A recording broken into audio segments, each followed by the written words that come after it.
Hello guys, మీకు మక్క పేరెంట్లు ఉన్నాయా గాయస్? కామెంట్ చేయండి. మాదైతే తెలంగాణ. మేము పసుపు అండ్ మక్క రెండు కూడా పంట మార్పిడి ద్వారా వేస్తూ ఉంటాము. చూడండి, మధ్యలో పసుపు కూడా ఉంది.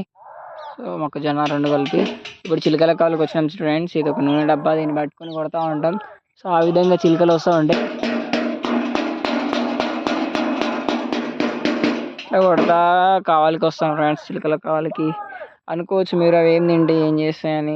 మరీ దారుణంగా కొడతాయి ఫ్రెండ్స్. కొన్ని చేసి పెడతాయి, అవి మొత్తం విత్తులన్నీ కింద పలుకుతాయి. సో ఆ విధంగా అయితే ఉంటుంది కదా. సో ఇది మా పంట పొలం. సో ఇది కూడా పొట్ట దశ నుంచి లేంతుంది ప్రజెంట్. సో మూడో దశ మందు కూడా అయిపోయింది. సో మా కంకులు కూడా మంచిగానే ఉన్నాయి ఈసారి. చూద్దాం గైస్ దిగుబడి ఎలా వస్తుందో లాస్ట్లో అయితే చెప్తాను. సో అంతవరకు bye bye, tata, see you. చూసుకోవచ్చు మొగులు ఏ విధంగా అయిందో నైట్. సో అక్కడ సౌండ్ కూడా స్పీకర్ కూడా తెచ్చిపెట్టినాం ఫ్రెండ్స్. సో ఈ సైడ్ ఉంటుంది.